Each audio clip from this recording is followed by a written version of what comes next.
Daily. I'm your prophet, Mark Daly, and today we're going over sacred symbols with Peter Hartman. No, you gotta wait a few seconds because the first like 8 seconds cuts off. People not I gonna know waited what long you're talking enough. about. I waited long enough. This is actually the official start. Welcome to Two Smart Guys. You can tell we're smart because we're wearing glasses. I'm smart guy number one. That's smart guy number two. Tom Hartman. How do you like my look, Tom? Your bit sort of fell flat because it came right after my amazing bit. Nobody It's like in heard your Saturday amazing. Night Live, where the second bit is like not as good as the opener. That's what Look, just Tom. happened. Did you hear? Anyway, I'm moving that up. I'm wearing fake glasses just like you, Tom. Sure, you have light in your eyes now. I also have light in my eyes. I saw You an usually have a interview. ring light because you're trying to look all hip hop rap video glam. Hey everybody, how you doing? Welcome to Jumpstart Live. Peter Hartman over here with my best buddy and pal, our sacred prophet, financial markets guru, Tom Hartman. Tom, how you doing here today? Like I said, my mood correlates with the price of Bitcoin, and Bitcoin's going down, so bad. Bitcoin's going down. It's not really getting below 60,000. So let's hope. I heard Gareth Soloway, I think his name is, or Soloway Gareth, I can't remember, on Kiko News. He's like, Bitcoin drops below 60, it's going to go 20K, and then he's going to be buying it all up. He's going to be a super bear, no bull. I don't. I'd be kind very of surprised if it dropped to 20. I'd be very surprised. I kind of want it to drop to 20 and get some more Bitcoin. My Well, goodness, we can you just saw imagine? it show all kinds of support between 30 and 40,000. So much so that it really rolls back up. If it was going to fall to 20, it would have fallen there. So the idea that it goes to all-time highs and then falls even lower, that's what we call a megaphone pattern. That's pretty steep. I There's don't more know. players in the markets now than ever before, too. It's sort of like there's more demand than ever, more interest. We're not in the euphoria mode, and then all of a sudden it's going to drop. No, I don't think so.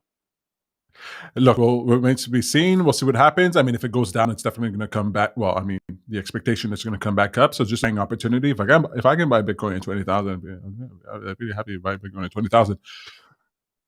Speaking about buying Bitcoin, SOVRYN, Bitcoin to crush altcoins.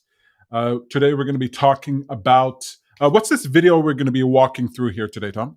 There's a video from Real Vision. That's right. It's an interview with Eden Yago, who's the creator, the CEO and founder of SOVRYN, SOVRYN, SOVRYN, very cute name, and it's a new decentralized application built on top of Bitcoin. Peter, I got to tell you, normally I stay away from Bitcoin. Like I like Bitcoin in theory, but why do you want to buy the asset that goes up 100% when there's other things like Shiba Coin and SafeMoon going up 500%, 1,000%? Shiba. So it's like, okay, like I like the idea. I like what it's doing for the space. It's great collateral, great store of value, but it's the gold of cryptocurrency. I don't even like gold, so I'm, buy Tesla over gold. Who wants that? Who's pumping the gold calls, the gold stocks? No, nobody. It goes at So 1815. People are talking about it breaking up. This is it. This is the moment that Peter Schiff's been waiting for. well, I mean, gold went from $35 to what is it, 1850 since what is it, 1971 or whatever it is, somewhere around that time. And Tesla did that in the last 10 years. So choose your character. Dun, dun, dun, dun, dun, dun, dun, dun, Yeah, dun. but Tesla is going to crash, and gold will always go up. Store Sure. value. Let's go with Store that. value. Sure. I'm just looking at my phone here because I want to share this link in our Jumpstart Live. There we go. In our Telegram group, in case you didn't know, we have a Telegram group. We have a Discord group. You can get those links down in the description below. You can become a patron, patreon.com/happyforchange, and you can jump in and be a part of the conversation, be a part of our little community that we're trying to build up here. But if you want to do all that, just remember to subscribe and like this video. Hit that little bell so you know when we go live, because I bet you didn't know we were going to live now. I didn't know. We I didn't know. wasn't sure. I was at the grocery store about 20 minutes ago. Tom, we're going to go through this video, another walkthrough with this video. What's the title of this video again, you said? On Real Vision, it's called Can DeFi Be Built on Bitcoin? DeFi. So DeFi And is decentralized finance.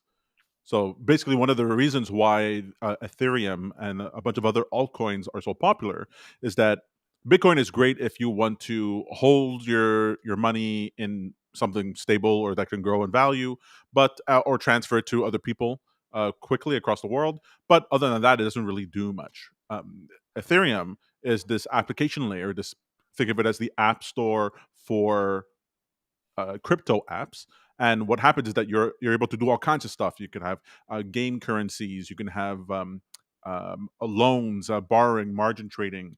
You can have uh, DAOs, different types of organizations. There's all kinds of things you can create on an Ethereum platform, or basically any altcoin that has what's called smart contracts, which is to say that there's a programming language that you can use to program on the platform for that cryptocurrency. And up until SOVRYN, there, as far as I know, have been no DeFi applications for Bitcoin, which is to say that if you wanted to participate in the same sort of exciting activities that you can do on Ethereum, and you had Bitcoin, and let's say you were a Bitcoin maximalist, you didn't think that any other altcoins were worth anything, you just wanted to hold Bitcoin, well, you're SOL, right? What are you going to do? There's no services like that. Well, SOVRYN aims to rectify that, and at first I heard about it, and I was like, okay, this sounds sort of interesting, and now it's like reinvigorated my desire to own Bitcoin. We're gonna go through the video and we'll talk about it, but basically, it adds, basically Bitcoin just had the biggest upgrade it's ever in 4 years. Bitcoin upgrades slowly, but when it upgrades pretty significantly. It's sort of like a new operating system for Mac. When it comes around, we're happy about it. And Don't bring Mac into this. It's been buggy as all hell for the last few years. There's more bugs coming out since Steve Jobs went away. I know he was cracking the whip over there, making it very inhospitable for people. But damn it, the software was tight. Okay, this Tim Cook guy seems like he's too laissez-faire. Okay, he's just letting things go. He's just like, whatever. We just gotta get out 10 different versions of the iPhone. Who cares if it's perfectly polished? Okay, downhill. So don't compare it to Mac. You hit a sore spot there for me, Tom. Just now, you just triggered me. I got triggered. well, Bitcoin still has its Steve Jobs there, because the Steve Jobs for Bitcoin is the hive mind of the Bitcoin maximalists who work on the Yes. platform. See how I turned that all around? So I brought Ah, them ah, back to the subject. And back to the so topic. these upgrades allow a Bitcoin now to have smart contracts on it, and it allows it to have uh, multi-sig, some sort of faster transactions and um, faster ways of validating transactions. So it's pretty cool. It's like, I didn't see this coming, mostly because I don't pay attention to anything that the goddamn Bitcoin people say. It's sort of like if people say, evangelicals are saying Jesus is near. Jesus is coming back for you. I go, okay, okay. But then when you hear a horn in the sky and a man on a white horse coming through the clouds, you go, okay, what did the Christians, what were they saying? Tell me about the Jesus thing. That's how it feels. So I look at SOVRYN, and then, you know what? Let's just jump into the video, and we'll get to it there. All right. We're starting part way into the video because we don't need to hear the full background. The How guys out far there. in? We started about the first chapter in, so 13 minutes in, and so basically, it's I'm not here to try to convince you that this guy's background makes him legit. Believe it or not believe it. I'm buying Shiba Coin. Like, I don't really care about the background of people. I want to know if they're going to make me money. All right, let's get on with it. This ecosystem, and This how is is Ash Bitcoin Benedict. He's right now interviewing. working, in your view, to improve property rights? Bitcoin created this idea of digital property rights. And in many ways, it's the special case.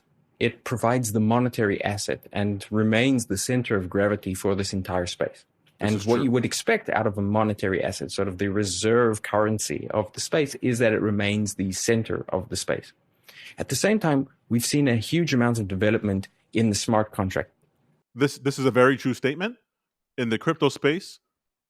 Let's say you're in Shiba Coin, let's say you're in Ethereum or something like that, and you're worried, right? And you want to put your money into something that's safer.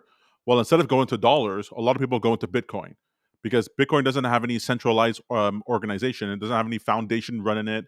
There's no, there's none of that. So there's no worry that all of a sudden your Bitcoin is going to disappear in the same way that you might with other altcoins. So you're saying Bitcoin is sort of like the de facto reserve currency in the crypto space, even more than, let's say, stable coins, right? We talked about stable coins in the previous video, this idea that you have a cryptocurrency and that cryptocurrency stays pegged. Let's say there's a cryptocurrency out there called Tether, and it's always trades 1-for-1 with the US dollar, right? But how is this estate pegged, and how does it keep balanced, and how much money, what are the accounting practices for Tether legitimate? Where are the new Tether coins coming from? Like, we don't know any of that. It's just as obfuscated as the Federal Reserve, if not more so. And so some people go, well, I'd rather go into Bitcoin, even though it's more volatile, because I know for sure that Bitcoin is Bitcoin and it's not going to change. So it's a great point here that Bitcoin is the center of the crypto space, because it underpins a bunch of the different the confidence in it underpins a lot of the different assumptions that float around in the space. World. And this is very, very experimental. There's hacks and there's bugs, and that kind of noise can make people think, oh, well, it's not really that important. We've seen NFTs and a huge amount of sort of irrational exuberance around them, and that can also lead people to think that those are not important. But these are fundamentally new ways of transacting, and the short-term irrational exuberance that may exist around them does not change the fact that they are long-term fundamentally important. So I have a contrarian view, as opposed to most of the people who are interested in smart contracts and interested in this global economy that's developing around cryptocurrencies and smart contracts, in that I believe that most of the assets that are sort of part of the base chains for these smart contract platforms are going to struggle in the long term to maintain a high degree of value.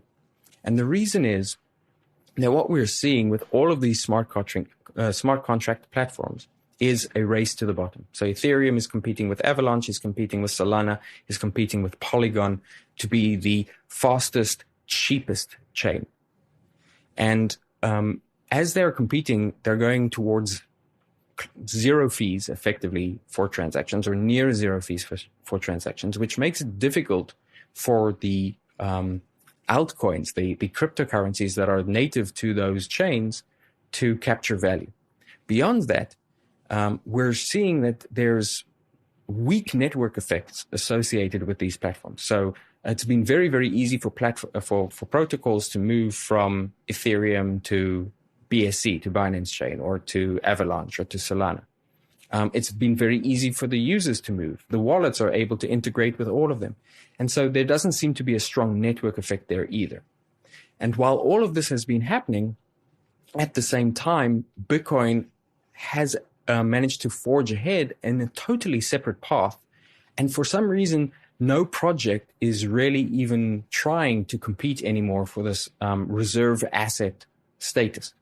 And that's... So you made three good points there.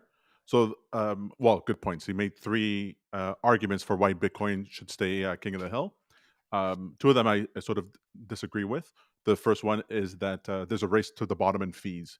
That the idea is that these different platforms are competing to have lower fees, lower transaction fees for the different users, and so they are doing all kinds of different machinations in their code and in layer 2 solutions and all kinds of different protocols, upgrade protocol proposals to make their systems faster and cheaper and all that sort of thing. That doesn't seem to really be the case. From what I'm seeing, what's happening is that people want stability in fees. They don't want the fees to today be $3 and later on be $300, as we've seen with Ethereum. They want stability, and so people are not generally looking like it's sort of like if you're going to be you don't necessarily choose your credit card based on which one's going to be the lowest fee, or the streaming platforms that you're using. You're not going, well, I'm going to choose Netflix because it's cheaper than Disney Plus or whatever it is. You go, no, what are the things I want to get from it? What are the rewards I'm getting? What are the shows I want to watch? And depending on where those are, that's what you want to use. So I think this race to the bottom thing is disingenuous for what he's saying. And plus, it contradicts what he's saying for the other thing, that it is true that people are not trying to there really isn't anything that's trying to compete with Bitcoin as a store of value. Mhm. Like, as far as being like Bitcoin, let's make a second Bitcoin that's better than what it is.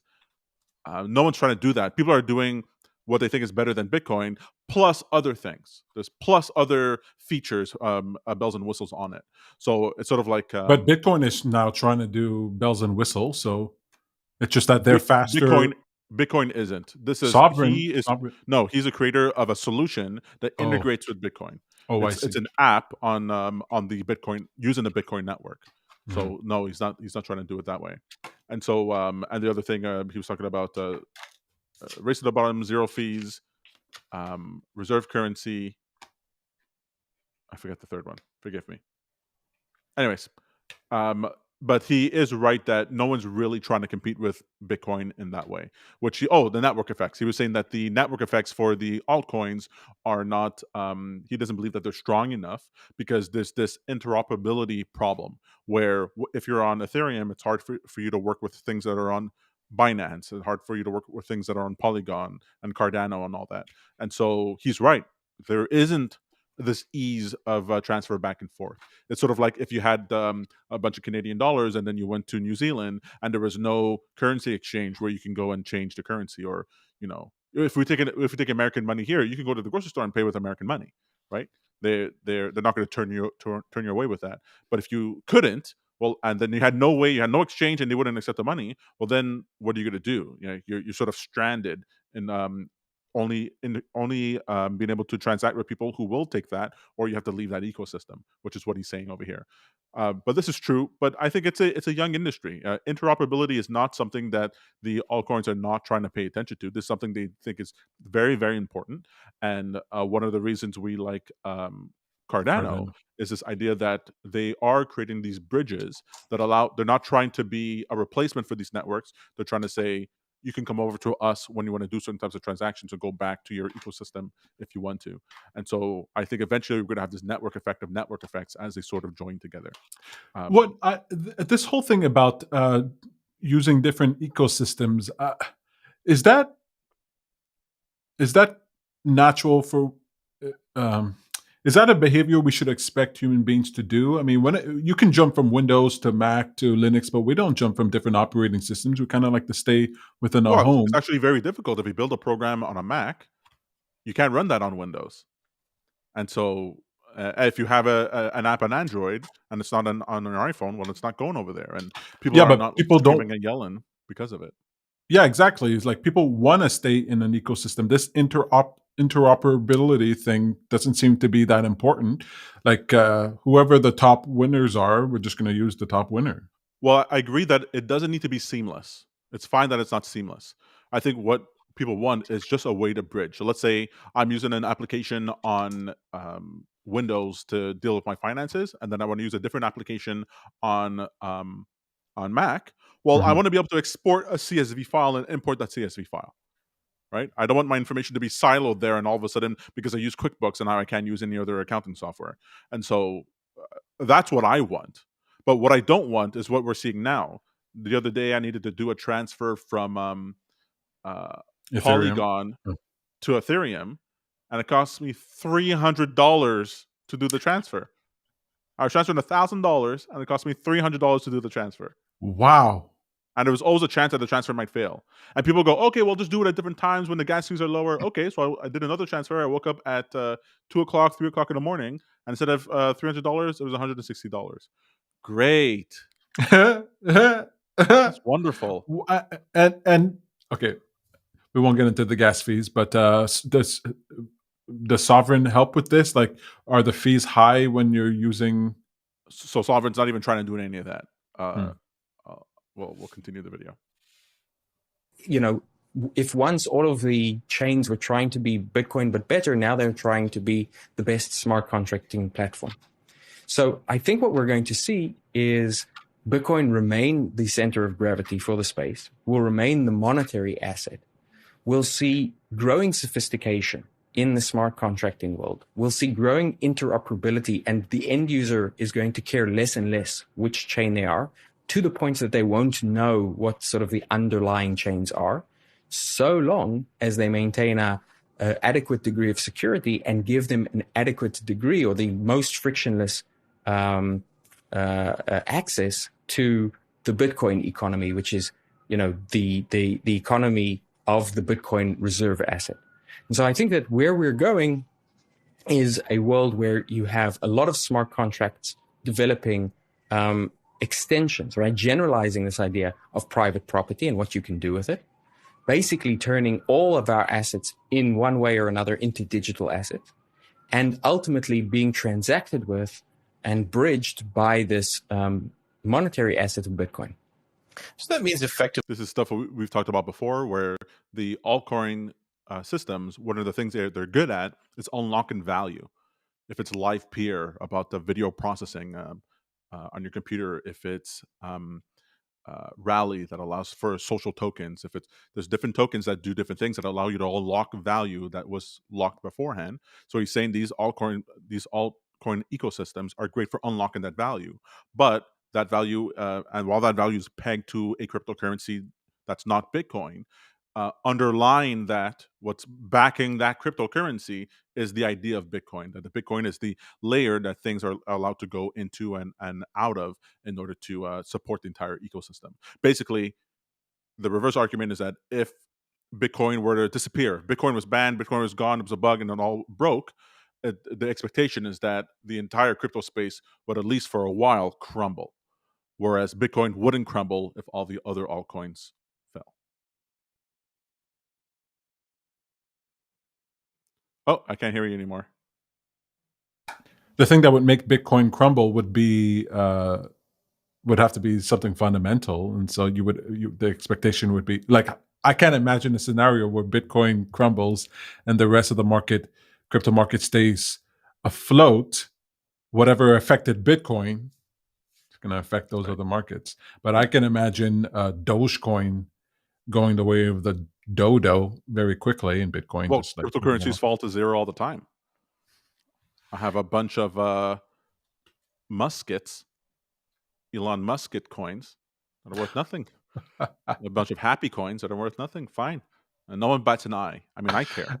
I care. I YOLO'd all of my life savings into it, though. But what if Ethereum crashed? Do you think if Ethereum can be the backing of this? Like, if Ethereum crashed, do you think, wouldn't it destroy the market?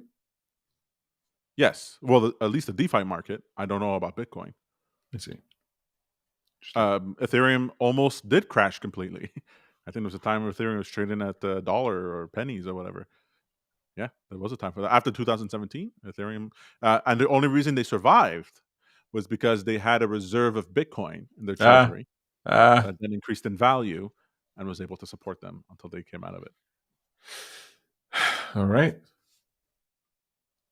effectively, you're talking about a payment rail network layer in addition to the store of value or reserve asset network layer. We're talking about something like Ethereum, Solana, Cardano as the network layer, and then beneath it, Bitcoin as a monetary asset.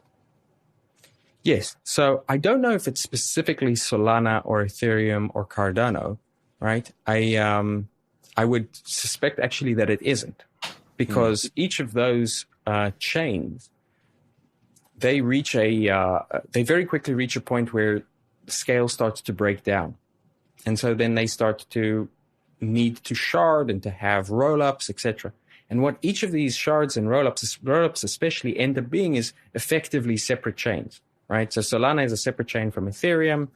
So he's talking about this idea that the altcoins, like one of the real problems that they have, is the more number of users that participate, the more the network gets congested, and the slower the transactions get, and the more expensive they become. So, like, one of the reasons why Ethereum's popularity is what made it so that the fees are so high. Really? Yes, That's Ethereum, that's it not didn't a used to design cost $40 flaw. to transfer an ETH. It used to cost pennies. Yeah, I remember. But Vitalik Buterin, the creator of Ethereum, there's a quote of him saying that a transaction, even a 17-cent transaction, is too high. That it should be as close to free as possible. And so this idea of these so basically, when he's talking about zero knowledge proofs and ZK rollups and forking and sharding and all that sort of thing, yeah. there are all these different techniques in order to make the transactions faster. They're interesting in their own ways, but they're trying to solve these problems. Now, just to stand up for Cardano, these other systems were built, and then they realized there's a problem with scalability because it got too big for their britches, and so they ran into these problems. Cardano is not built that way. Cardano was built specifically to be able to scale. that its whole development roadmap and all the things that they're doing is specifically to be able to support millions and millions of people. And so he's saying that, oh, they run up against a wall and then they have to create these other things. And Cardano doesn't have to do that. Cardano already has these solutions in place. And developing new ones in order for allowing for scaling. But he's a Bitcoin maximalist, so you get what you get. Oh, is that what he is? Like, he is a Bitcoin maximalist? I'm going to assume a lot of these people, they held on to Bitcoin years ago. They became millionaires or billionaires, and now they're doing a bunch of projects. But they're not any smarter than some guy who bet big on Amazon. Like, they're not. Well, he must be smart. He lives in a really nice place. I love the view he has out of his window. It's really nice. I'm sure that's what he wants everyone to think. Hey, I got the wrong colors behind me. All right, let's go back to it. SC is a separate chain from Ethereum, and even rollups, which are even more closely associated with Ethereum, are separate chains and are looking to have their own tokens. And so I think what's important is not the specific chain, because chains in an open source world are effectively commodity technology, right? They are easily replicable. Let me just ask her, Peter, when he's saying chains, like, do you know does that mean anything to you? I'm trying to understand. It sounds like forking, no? Or no. So basically, for example, one of the ways that people solve the problem of the conjunction with fees on, let's say, on Ethereum, is that there's another platform, let's say Loopring or Arbitrum or something like that, a separate dApp, and that dApp, its purpose is that you do your transactions there. They bundle a group of people of similar transactions, and then they submit one transaction to Ethereum for all of them. And so it makes it so that the fee for Ethereum is shared against everybody who did the transactions. And so you're doing the transaction off chain, so off Ethereum, in a new chain, a new blockchain, let's say Arbitrum. And then all the transactions happen there at a low cost because those guys haven't scaled out in order to have the problems. And then those guys submit the record to Ethereum. The reason they're submitting it there is because they have to record the transactions that's on their blockchain on the Ethereum blockchain, because your transaction only counts on Ethereum if it exists there as well. And the good part is that if Arbitrum, this secondary chain, this rollup, disappears, your transaction still counts because it's on the Ethereum. But it's this sort of like separate out. Or sharding is where instead of everyone having to have the entire blockchain to compare the transactions to, everyone takes part of the blockchain. And it's assumed, let's say, that the transaction is valid unless someone disputes it within a certain period of time or whatever. There's all these techniques. I'm not a cryptographer. I don't do this type of development, so I'm just going secondhand here. But that's basically the idea. There's all these tricks in order to make something faster. You don't have enough hard drive space on your computer. Well, then you buy 5 different USBs and plug them into your ports, and then you just switch out the USBs for what you need to do. Yeah, it works, but he's saying this is not really efficient. Well, that makes sense. He sounds smart to me. Well, I'm on board with his product, so I'm not trying to shit on the guy too hard. More valuable is the technology that is developed, but that technology is a public good. Because it's open source, it's a public good that anyone can use, anyone can fork. And then the question is, how do you secure it? And so there is one source of security, which is Bitcoin proof of work, which remains unassailably the most secure. Techniques are being developed to allow other chains to effectively plug into that security. And so I think chains will plug into that security. And there is a network effect to assets. So we've seen, like, for example, stable coins have network effects associated with them. Bitcoin has a clear network effect associated with it. And so there's going to be a few sort of primary assets which are associated with different classes of asset types that are going to continue to have strong network effects even across multiple different chains. In some ways, that really is the perfect segue to talk about SOVRYN. Give us a sense of what got you involved in this project and why you think it's important. Sure. So SOVRYN is a open source protocol which extends Bitcoin, is secured by Bitcoin, and provides Bitcoin with smart contract functionality. Actually, what it does is it provides Bitcoin with EVM functionality. So the ability to use Ethereum type smart contracts. and also integrates with other types of Bitcoin layer 2. So for example, it's integrated with Rootstock, it's integrating with Lightning Network, and provides a sort of single layer integration for Bitcoin for all of these different layer 2 technologies. And the reason I got into SOVRYN and I was interested in it is because throughout the years that I was a Bitcoiner, I had always wanted to be able to transact in my Bitcoin, to use it to borrow, to lend, to trade, whatever it is that my needs were around Bitcoin without having to go through a central intermediary. And I think that's kind of obvious, right? It's like you've got this amazing asset. The reason it's amazing is because you don't need a middleman in order to use it. But then for years now, we found that when you actually do want to use your Bitcoin, you have to go to an exchange or you have to go to a lending provider, some kind of centralized service provider, and you actually lose the primary property of Bitcoin, which was attractive in the first place. And so when I... This is a great point. I mean, I think it's very, very clever. He goes, so you have your Bitcoin, right? So a bunch of people have Bitcoin because they want it to be in control of their own money and have privacy. And then, in order to buy anything with their Bitcoin, they need to send it to an exchange, give up all their privacy and the ownership of the Bitcoin. So he goes, it's the exact opposite of whatever I wanted. So he's, is like, wouldn't it be a better way to be able to buy things directly with Bitcoin? Well, that's what the Lightning layer is for. The Lightning layer is this protocol with a Bitcoin that allows it to transact faster. Because right now, Bitcoin takes about 10 minutes to transact, but if you're going to buy a cup of coffee, you can't be standing there for 10 minutes, right? You need something that happens instantaneous or near instantaneous. And so there's different systems that are there. So he's just enumerating the problems that come with Bitcoin if you care about the principles behind Bitcoin. But you say privacy, schmivacy, yes. Transparency, transparency. Okay. Well, there is no privacy, right? Let's say you take the argument to the extent. Let's say the Lightning layer is great. Everybody accepts Bitcoin, right? Yeah. You don't have to give up any of your personal information, and you're transacting with Bitcoin. Well, the government and just your activity, right? Your activities online, your activity with the government, how you're paying your taxes, all that.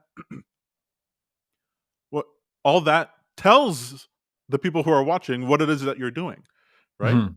If you have a Maserati in your drive yard, in your parking space, you have a Maserati. Like, what do they care if you got it through Bitcoin or whatever? If an employer is paying you in Bitcoin and there's a record that you're going to this employer, well, then there's a record that you're going to that employer. What is it that you're trying to hide? The more that the system is adopted, the less privacy you'll have. Yeah, if you're transacting in rubies and emeralds, and you're putting it on your pocket and you're giving it to somebody else, and they know a guy or whatever, fine, it's off the books. But anything else, everyone is going to know exactly what you're doing eventually. And so, and then there's all the benefits that come from a lack of privacy. I mean, okay, but does SOVRYN allow, if it allows people to transact in Bitcoin in a private way, does SOVRYN bring back privacy? Yeah. So let's take a look at this. When I encountered SOVRYN, what I realized was that it was a set of tools which would allow me to lend out my Bitcoin, would allow me to have access to Bitcoin-backed stablecoins, would allow me to trade my Bitcoin if I needed to, without having to go through a central intermediary. And so I became very excited, and I started to get more and more involved in the community, which was quite nascent at the time. And what I've seen is a huge amount of excitement grow around this community. And I think I've only seen this level of excitement maybe twice before. One was in the early days of Bitcoin, and then again in the early days of Ethereum, when people realized that there was a paradigm-changing event which could provide a very, very exciting vision, and a community very, very quickly galvanized around it of developers and supporters who are working to build. And what we've seen with SOVRYN is it's grown very, very quickly. We were talking a little bit offline, Idan, about the growth of SOVRYN. Tell us a little bit about the community, the applications, and also the scale and size of the native coin. Right. So I think, SOVRYN's been around for less than a year and actually properly launched only in April, so just a few months ago. And in that space of time, the community that's galvanized around SOVRYN have managed to build out the tools for trading, for margin trading, for derivatives, for borrowing and lending. They've created Bitcoin-backed stablecoins. They've created a way which is going to be launching soon to have zero interest loans on collateralized by Bitcoin, so that you basically never need to sell your Bitcoin. It's been a very, very rapid rate. Let me just, he ran through a lot of things there. I was going to mention, this is the sort of things I find very exciting with SOVRYN. So he's saying you have to borrow, lend, and margin trade. This is important. This is the decentralized finance space we're talking about in Ethereum. That means with your Bitcoin, you're able to lend it out, which means you still own the Bitcoin, but you're getting paid interest because you're lending out to people who want to, It's on not the other staking. side, borrow your Bitcoin to trade. They're trading on different exchanges, so they're using leverage. They're borrowing money in order to increase the size of the position. So people like to be able to do that with a Bitcoin. And uh, he's talking about the idea of zero interest lending, which I don't think he goes too much to in this video. If he doesn't, then we'll look at another one at a different date. But basically, the idea is that there's a range of people who are lending, who want to borrow money, right? Anywhere from not risky all the way to super risky. So he goes, well, on the end, on the risky end, fine, charge them 5, 6, 10, 12, 20% interest, depending on how risky their profile is. But if let's say you had your own Bitcoin, you had one Bitcoin is worth $60,000, and you wanted to unlock the value of that Bitcoin, well, you could take out a loan and you collateralize that loan. You deposit one Bitcoin that's still under your name. No one else can sell it. It's still under your name, but it's held by someone. And you deposit the one Bitcoin. You get a loan, right? Let's say you get a loan for $60,000. You have $60,000 Bitcoins there. You get a loan for $60,000, and then that loan you could spend without having to sell your initial asset, right? Because right now people have to sell the Bitcoin if they want to spend anything from it, right? And so and the brilliance of the system, which is called Mint, is that let's say the Bitcoin goes up in value. Well, because it's a zero interest loan, you have no interest payments you have payments to make, but it's not interest payments. You're not losing any money on it. And if your Bitcoin increases in value, well, your ability to pay down that loan gets easier and easier and easier. And the worst thing that happens if you're not able to pay the loan is that they just take your Bitcoin from you. Right? What do you mean? What do you mean it gets easier and easier? When the Bitcoin value goes up, does it automatically go to pay off your loan? Is that why it makes No, it but easier? let's say you decided to, now you want to pay off that loan. You can pay off the loan completely and get a Bitcoin back that's worth the loan plus more, like worth more than what you took out. And so a zero interest loan is the way rich people live. What's the phrase I heard Sagar say in Breaking Points? Buy, borrow, die. Because you have an asset, you get an asset like a home, you take out a loan against it, you use that money to buy another asset, and then or some sort of cash flow generating thing. That thing then pays off the previous loan, or you just take out another loan to pay off the interest on the first one, which sounds bad until you realize, wait, a zero interest loan, I could just keep doing that forever. I could always just take out a loan, buy an asset, take out a loan on that asset, buy another asset, take out a Isn't loan on that that asset, buy another illegal? When you do that with credit cards, it's called floating. Isn't that illegal? Well, Pay off a credit card with a credit card?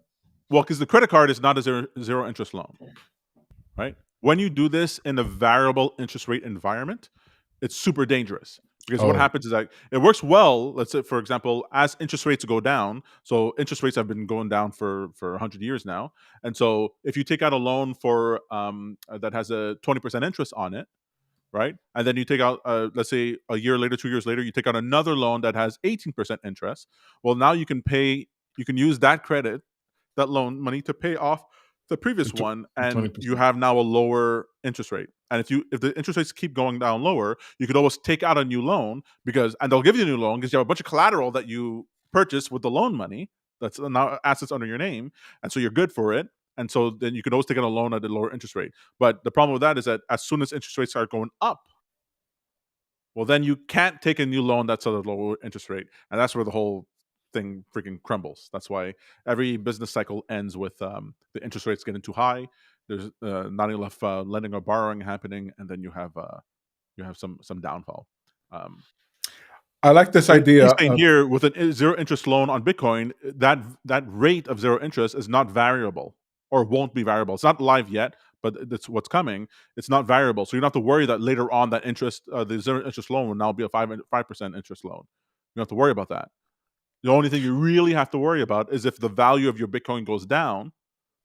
If it goes down to a certain point, then it says, well, look, your collateral is not worth enough, so you're gonna have to pay back some of this loan or all of it, and or that's give us more later. Bitcoin.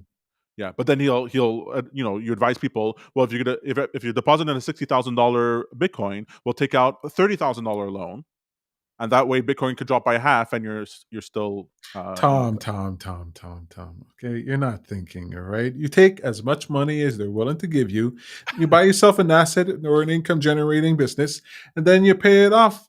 And this, I don't want to have any conversation about Bitcoin not going up. Okay, Bitcoin it might go down temporarily, but eventually it'll go back up. There's never been such a sure thing. The sun isn't as sure well, the as down Bitcoin. temporarily thing is what causes a lot of people to go bankrupt.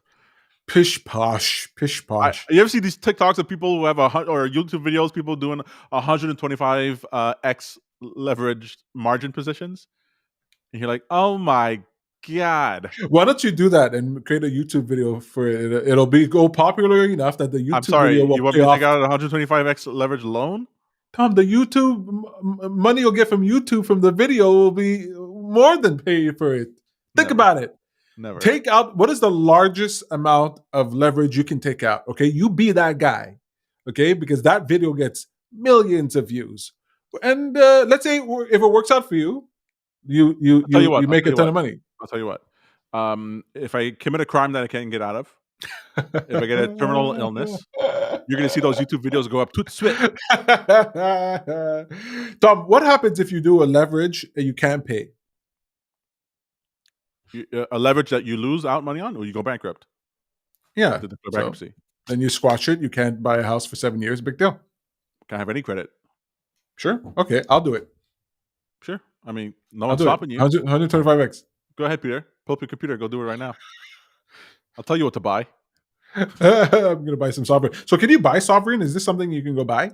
Yeah, SOVRYN's a token. We're going to have to wrap up here soon, but we'll continue in another video. But yeah, SOVRYN's a token. The thing about SOVRYN is that it's not trying to be a token in the way that some other Cardano is trying to be a token or whatever it is, or Ethereum. This token, in order to use the platform, often for these ecosystems, the reason why the token is so valuable is that you need that token as gas, right? So you need Ethereum, even if you don't like Ethereum, you need Ethereum as gas in order to do anything else on Ethereum. Mm-hmm. But for here, there is the gas that you're paying in Bitcoin.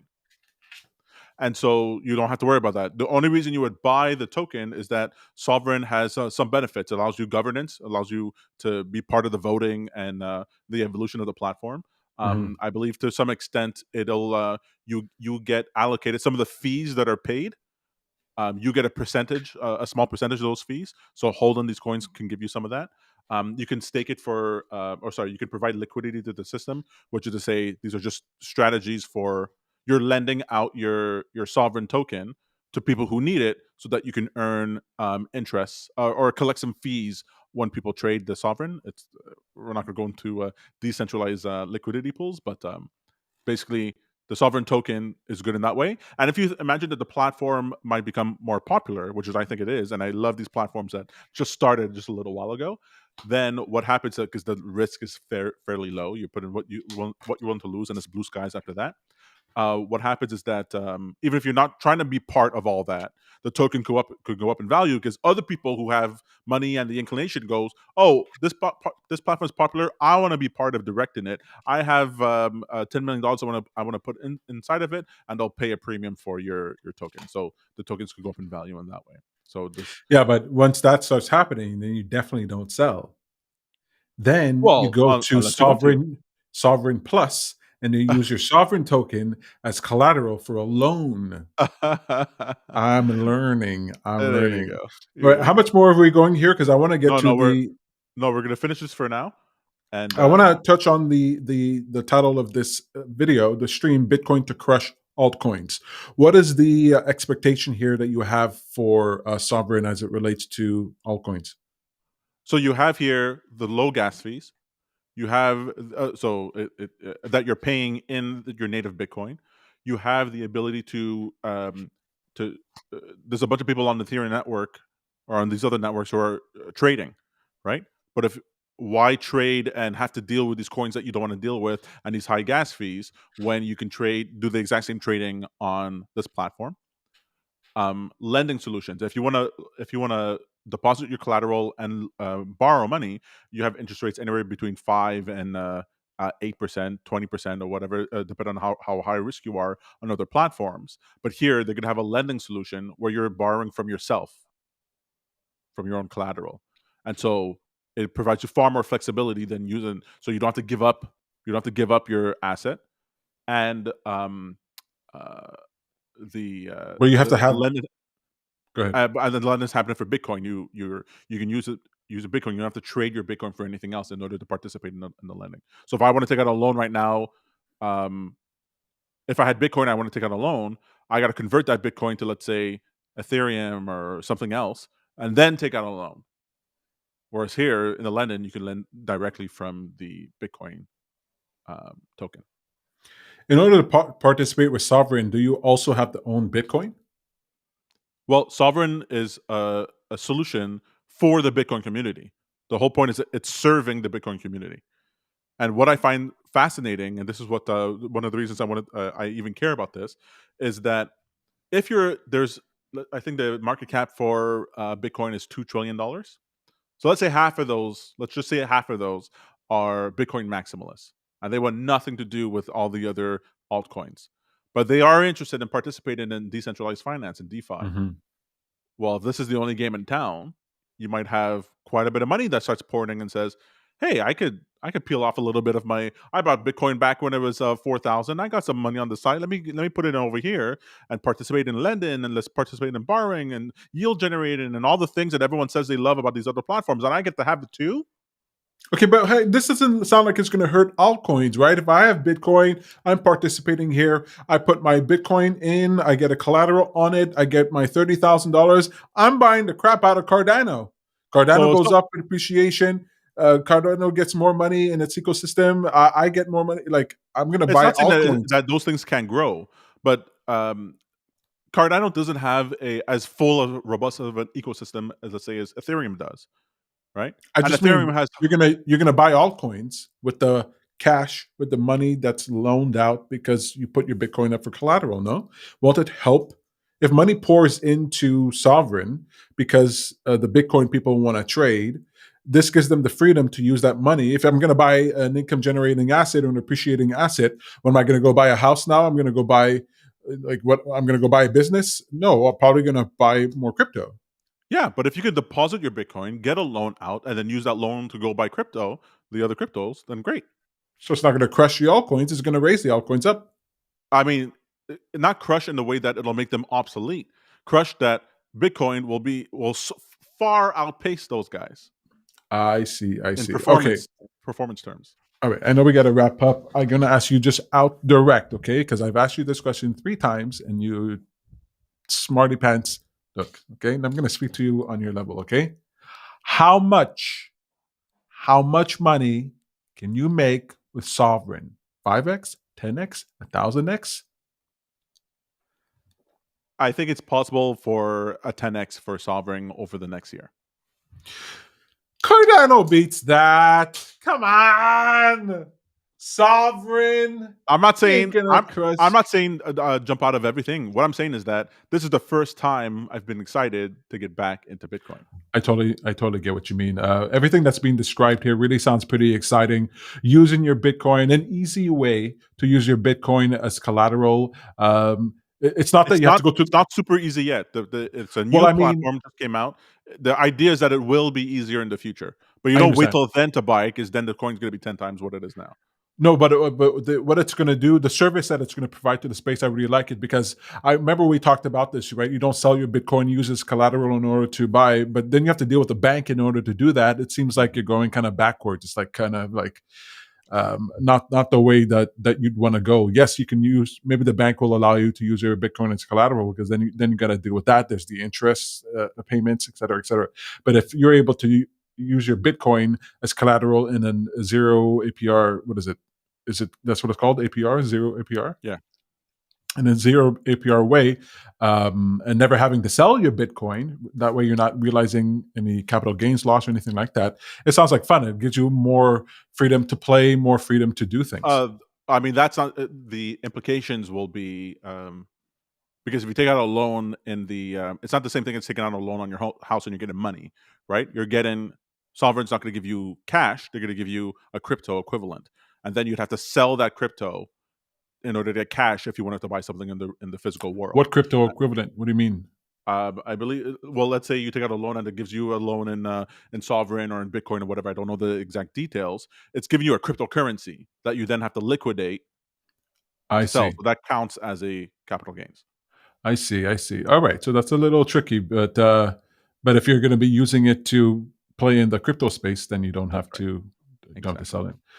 Interesting. Is there more to this video that we're going to be doing in future videos, or? Yeah, there's actually quite a few things around the Sovereign space that I want to touch on. But I mean, This in is this video specifically. yes, in this video, there's more. We have All right. So another this is half part to one. go. The part one, and then so yeah, there's Sovereign, there's Mint, there's a bunch of things that in the Bitcoin ecosystem I'm very excited about. Well, I mean, we were talking about what's going to drive Bitcoin. What's one of the things that's going to drive Bitcoin from the price it is right now to 300,000 or whatever? Like, there's going to have to be other things there than just institutional investors are coming into the space. There's definitely more than that. And Uh-huh. so this to me is like, okay, this is very interesting. They've taken some of the best ideas from the altcoin space and upgraded Bitcoin. Yeah, baby. Let's see what it does. This is like Tesla making their all their technology open source because they care about the space, right?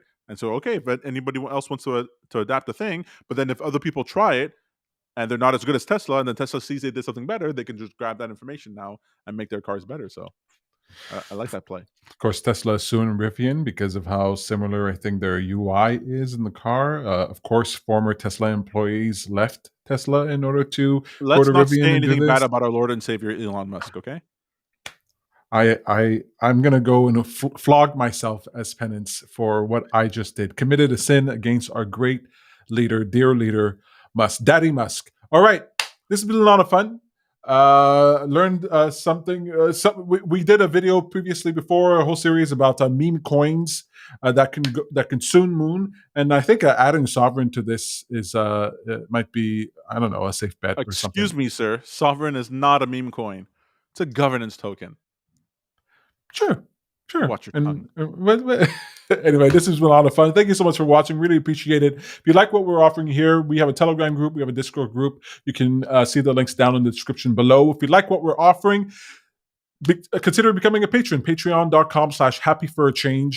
And you can put us in your back pocket. You can communicate with us more freely. And if you don't want to do any of that, or even if you do any of that, remember to like and subscribe and hit that little bell so that you know when we go live, because we go live on the regular. My name is Peter Hartman. I'm Tom Hartman. And you're And watching Jumpstart Live. Live. Take care, everyone. Bye.